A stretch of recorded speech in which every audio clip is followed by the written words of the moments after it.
6월 22일 수요일 열기도 겸 수요예배 드리기로 하겠습니다. 다 같이 사도신경 고백하시겠습니다. 전능하사 천지를 만드신 하나님 아버지를 내가 믿사오며 그 외아들 우리 주 예수 그리스도를 믿사오니 이는 성령으로 잉태하사 동정녀 마리아에게 나시고 본디오 빌라도에게 고난을 받으사 십자가에 못 박혀 죽으시고 장사한 지 사흘 만에 죽은 자 가운데서 다시 살아나시며 하늘에 오르사 전능하신 하나님 우편에 앉아 계시다가 저리로서 산자와 죽은 자를 심판하러 오시리라. 성령을 믿사오며 거룩한 공회와 성도가 서로 교통하는 것과 죄를 사하여 주시는 것과 몸이 다시 사는 것과 영원히 사는 것을 믿사옵나이다. 아멘. 오늘 하나님께서 저희들에게 주시는 말씀은 이사야서 12장 4절에서 6절 말씀 보시겠습니다. 이사야서 12장 4절에서 6절 말씀입니다.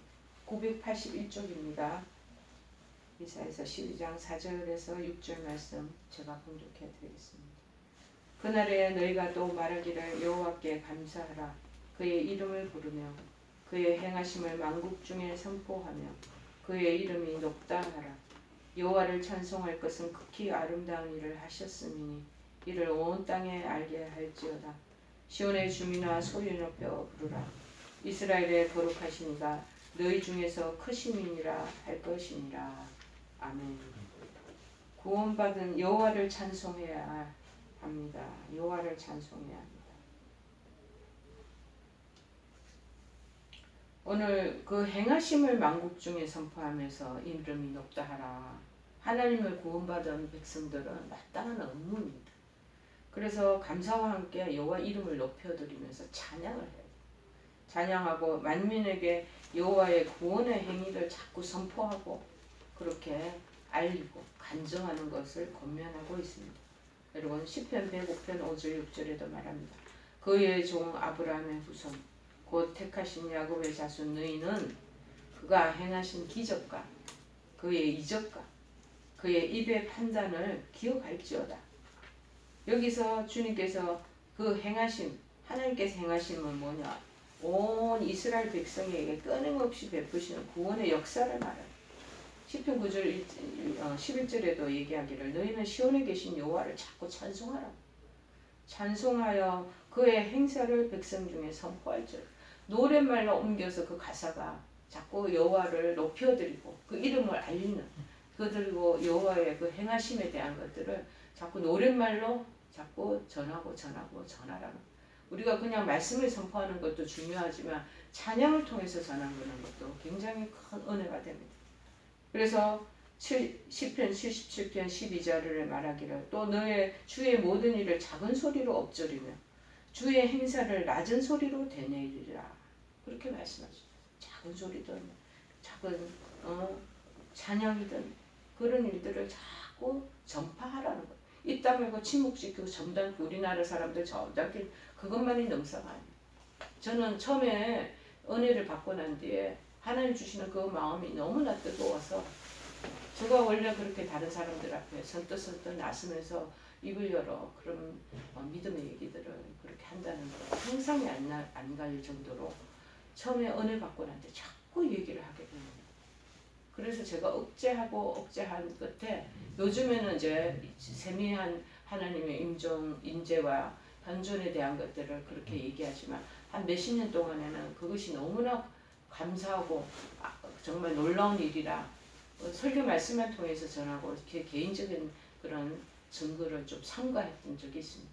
그런데 하나님께서 자꾸 찬양을 통해서 그리고 무엇보다도 사람들에게 하나님의 살아계시고 역사하심을 알리라고 말씀하신 도전을 자꾸 주기에 그렇게 이제는 자기가 가지고 있던 그 체험들을 얘기를 해나가는 것이죠. 그 이름이 높다. 하나님의 본성을 얘기하는 거예요. 오직 하나님만이 온 천지 중에 제일 높으신 분이다. 유일무이한 분이시다라는 것을 자꾸 의미하는 그거를 올려드리고 그래서 시편 113편 1절 4절에도 말합니다. 할렐루야 여호와의 종들아 찬양하라. 여호와의 이름을 찬양하라. 이제부터 영원까지 여호와의 이름을 찬송할지로다. 해 지는 데서부터 해 돋는 데까지 여호와의 이름이 찬양을 받을지로다. 왜? 극히 아름다운 일을 하셨으니 온 세계에 알게 할지어다. 이 영광스러운 바벨론의 포로 생활에서 이스라엘 해방된 것, 그 넓게는 하나님께서 태초부터 세상 끝날까지 인간 구원의 상황을 진행해 오신 구속사 전체, 이거를 계속 찬양하라.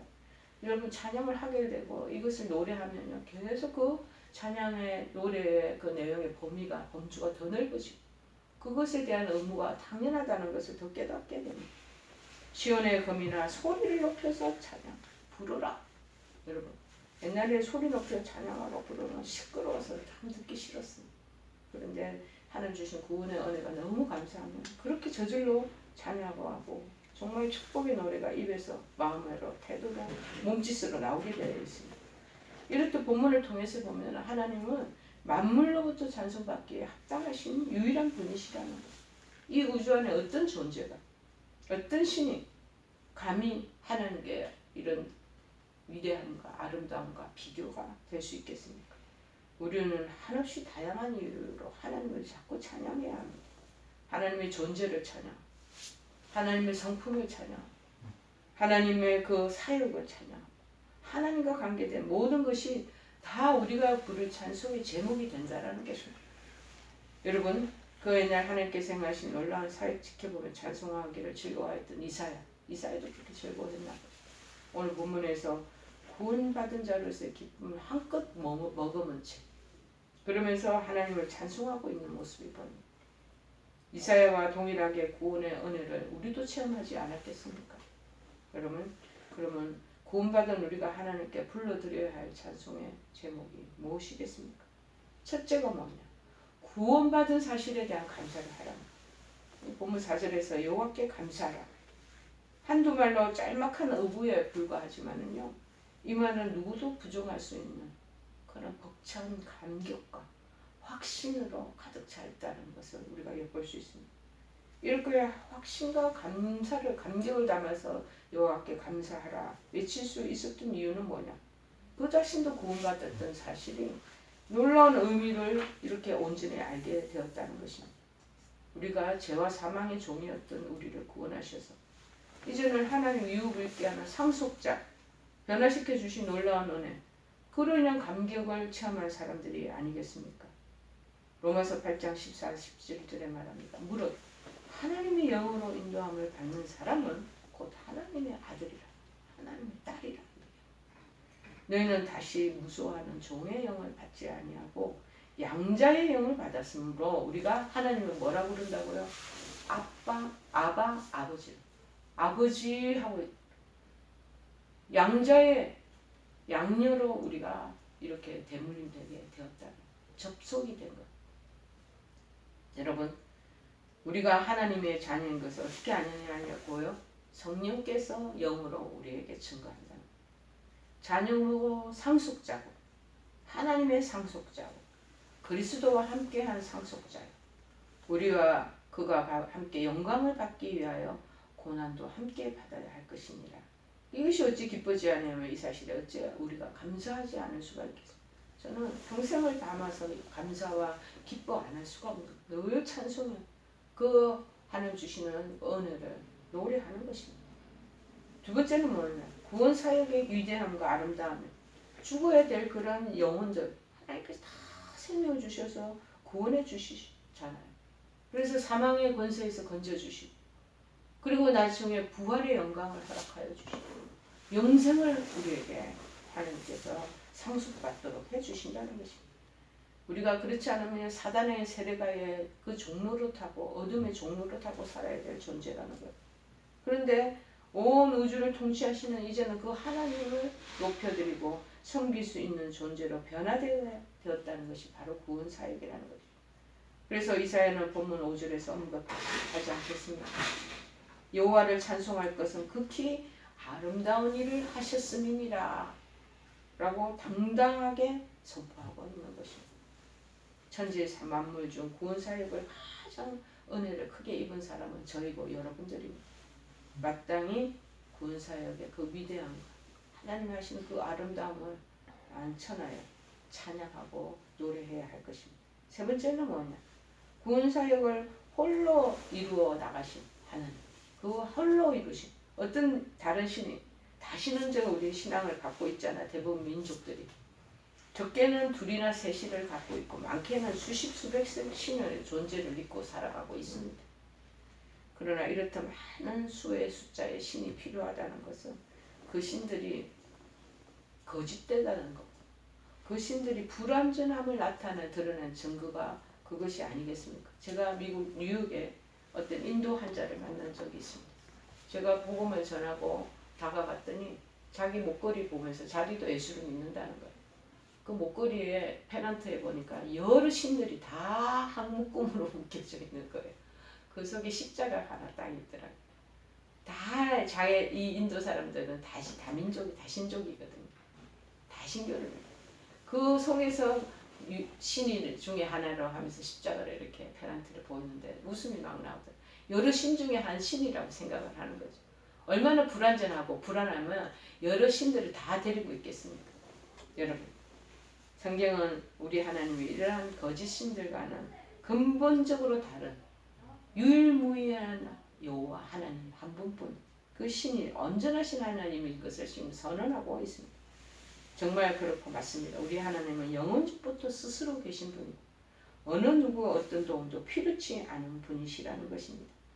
그 하나님께서 홀로 전 우주를 변화시킨 구원 사역을 성취하셨다라는 것입니다. 우리가 그래서 구원받은 사실을 감사하고 구원 사역의 놀라움을 찬송한다면 그 사역의 주체자이신 하나님, 그 홀로 영광받게 주시지 않으시겠습니까? 구원받은 우리 백성들이, 자녀들이 하나님을 찬양하는 것 너무나 지당합니다. 찬송 제목, 그것은 구원 사역을 이루신 하나님의 위대하심이라는 것을 우리가 믿고 말로 형언할 수조차 없는 그 감동을 담아 감사하고 찬송할 수 있다면 바로 이것이 구원받은 우리가 하나님께 드릴 수 있는 유일한 귀중한 열매가 될 것이고 하나님은 그것을 흠양하고 연락하여 주시리라 믿습니다. 그런 마음으로 우리가 찬양하며 찬송의 제사를 올려드리는 우리가 되기를 바랍니다. 우리 다 같이 찬송가 404장 찬양하시겠습니다.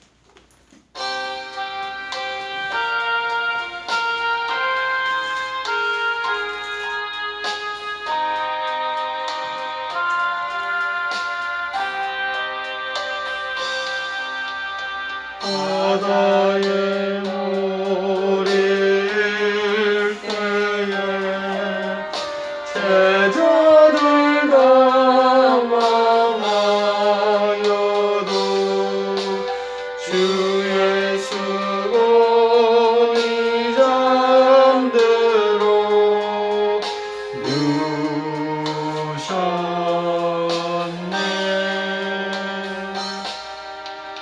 우리를 살려주소서.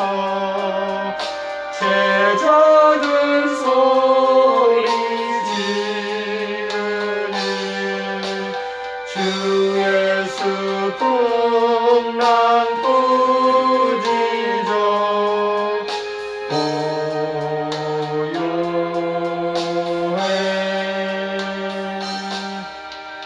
사나운 바다 물결도 잠이 들어니 내같이 주 예수 명령 따라서 잔잔해.